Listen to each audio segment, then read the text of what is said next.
didn't just lose a house, he lost his name, his status, and the one place that kept him anchored to royal life. Overnight, Andrew Mountbatten Windsor went from living in a 30-room mansion inside Windsor Great Park to being quietly pushed out, stripped of everything that once protected him. But what really forced this move wasn't just public pressure or even old scandals resurfacing. It was something far more calculated, far more deliberate. And once you see where he's been sent, what's been uncovered inside his former home, and why this new residence may not even be permanent, you'll realize this isn't a simple relocation. It's a warning, and it could change how the monarchy handles its darkest problems forever. For more than 2 decades, Royal Lodge wasn't just a residence, it was a shield, a 30-room Georgian mansion hidden inside Windsor Great Park, sealed off from public view, soaked in royal history, and protected by tradition. When Andrew moved in back in 2003, it looked like permanence, untouchable, final. And the agreement made it even stronger. A long-term lease stretching deep into the future, secured with a £1 million upfront payment. The annual rent, practically symbolic, the kind of arrangement that only exists behind palace walls. From the outside, it appeared airtight, legally locked, immovable. But that was only the surface, because hidden inside that deal was a problem no one wanted to talk about until they had no choice.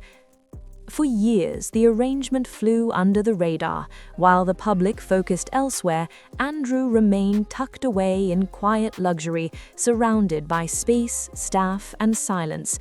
Even after stepping away from public duties, nothing changed. The gates stayed closed, the lights stayed on, and the assumption was simple: whatever happened outside, Royal Lodge was off limits. But that assumption was wrong, and the cracks were already forming. As public anger grew and questions became impossible to ignore, the very thing that once made the deal seem untouchable became its greatest weakness. Because Royal Lodge wasn't just a private home, it was a symbol. And symbols become liabilities when the spotlight turns harsh. What no one expected was how fast that spotlight would burn through decades of protection, and who would be the one to strike the final blow. And once that line was crossed, there was no going back. By 2024, the mood in Britain had shifted. People weren't just frustrated, they were furious. The cost of living was crushing families, and every headline about royal privilege felt sharper than the last. And then the spotlight swung back onto Andrew Mountbatten Windsor.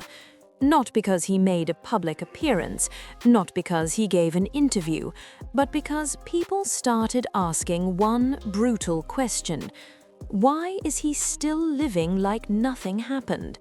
He wasn't carrying out duties, he wasn't representing the crown, yet he was still sitting behind the gates of one of the most valuable properties connected to the royal estate. And the public didn't see it as a private matter anymore. They saw it as insult on top of scandal.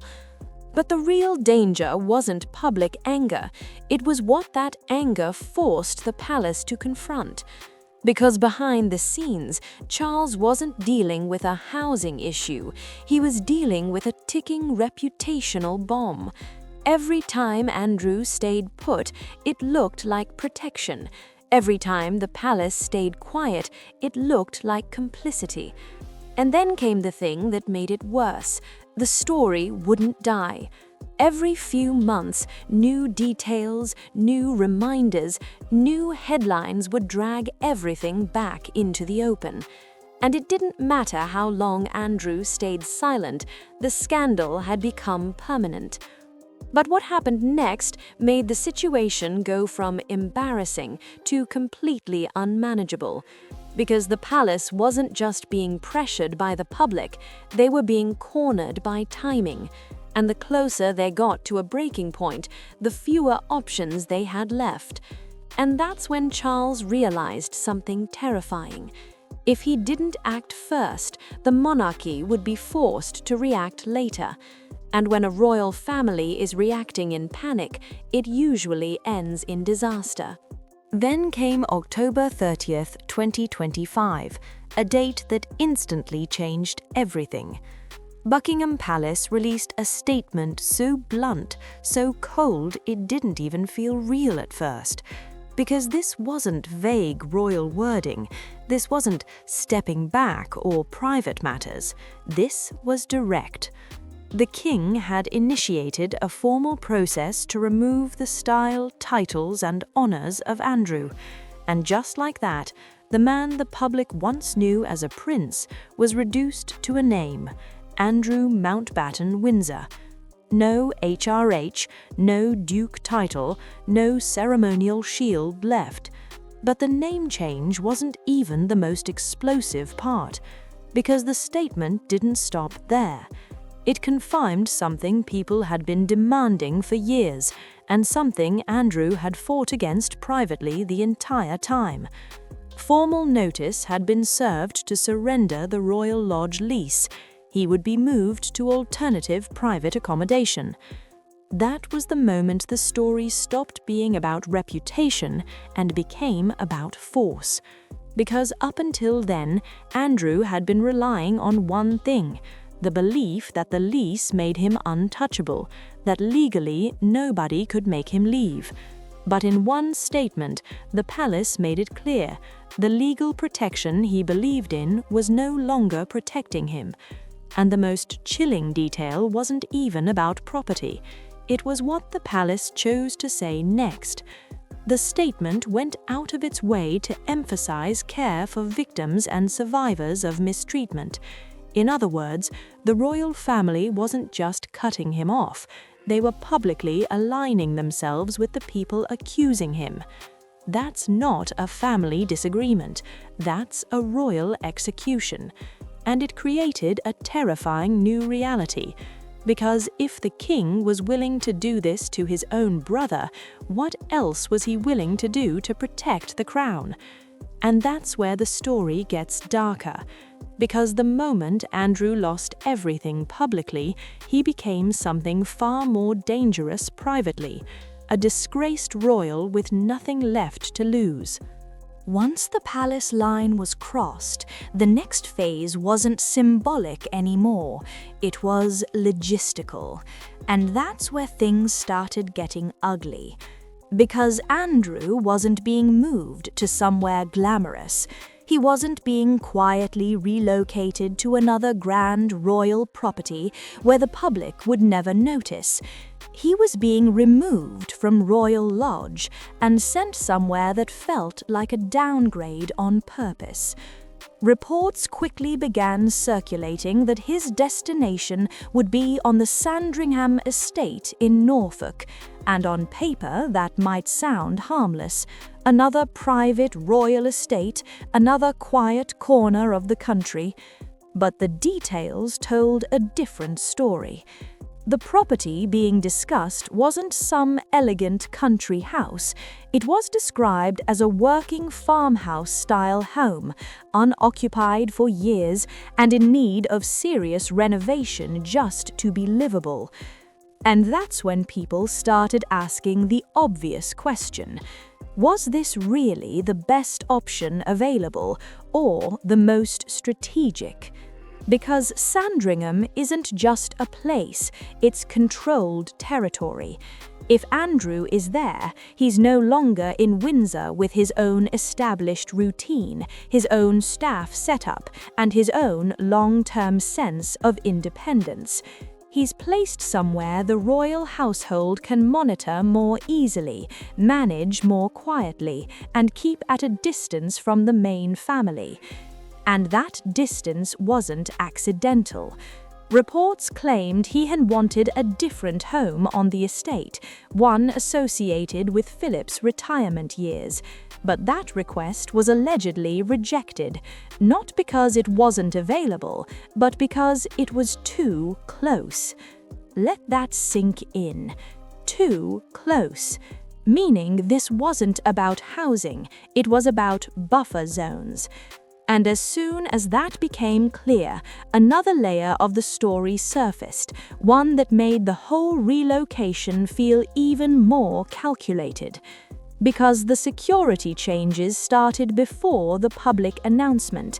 A restricted airspace order covering Sandringham was amended and updated in late 2025, with official language about public safety and security.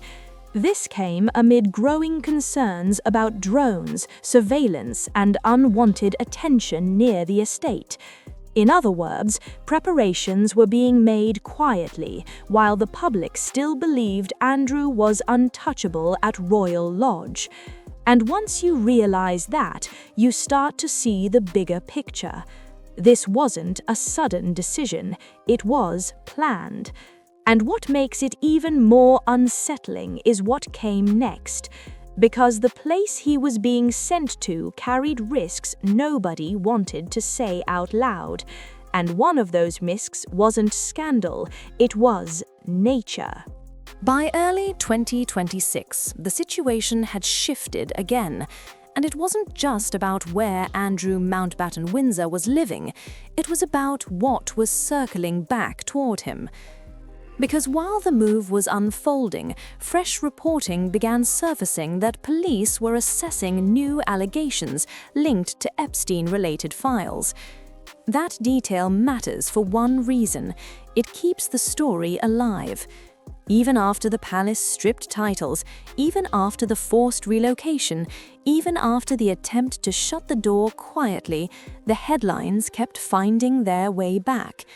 And for the monarchy, that's the nightmare scenario. Because once someone becomes permanently associated with scandal, there's no such thing as moving on.